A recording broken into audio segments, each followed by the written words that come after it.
Hi there, I'm Nina Spencer. I'm a conference keynote speaker and I'm the author of 2 books, the best-selling Getting Passion Out of Your Profession, and the second book most recently, A Time to Creep, A Time to Soar, Lessons Learned for Work and Life from Climbing Mount Kilimanjaro.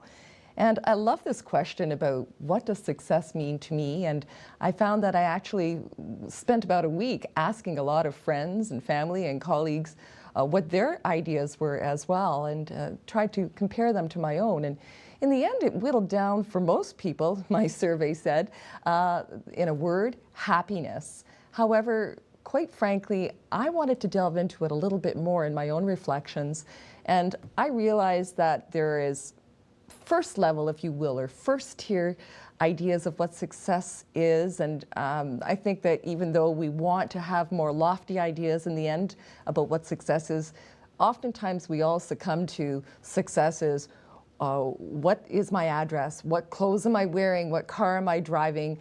How much money is in the bank? And I suppose those are some levels of success, and I'll put that in air quotes. But once you've gotten through that kind of shallow level and you want to go, but there's all kinds of people who have all those things and they're still not happy. So maybe that isn't what success is. Maybe it does come down to happiness. And how do you manifest your happiness? And that's different for different people. It occurs to me that success is a matter of relativity. It's relative to your environment, relative to your culture. Success for us in our country may be different than it is in another country or another continent. But for me, it boils down to this. Am I living well? And I get to define well. You get to define well. So am I living well? Am I loving well? Am I kind to the people in my circle? And I'm not just talking about romantic love or family love, but even philios, brotherly love, if you will. So are you kind to one another? Living well, loving well. Have I learned something new today? It can be even as simple as a new word or something you never knew. It's kind of fun, isn't it, to always feel that you learned something new today that you didn't know yesterday, and that you might even learn something more tomorrow. So living well, loving well, learning, and leaving a legacy. It doesn't mean that we have to be the ones that cure something for cancer. What kind of legacy? It can be a quiet and humble legacy.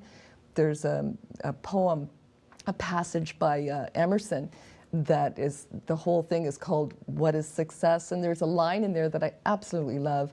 It says something along the lines of, to know that one life has been better or has breathed easier because you have lived, that is to have succeeded. And in the bottom line analysis of it, that's what I feel is so important. When I was 41, many years ago now, I had cancer, and I was diagnosed with it, and before the success of coming through the other end and being a survivor like so many people, I did have that moment. Anybody would when they get told about that diagnosis, that what if this is it? What if this is all I get? And I was only 41 at the time, but it occurred to me that I would have felt a bit ripped off, that there would have been so much more that I could have done and contributed and experienced. But even at 41, I thought, if this is all I get, I can be at peace with this. I feel I've accomplished the things that I'd hoped to accomplish. I created a purpose for myself. I'd raised a daughter that was lovely and going out there into the world, so that was a bit of my legacy.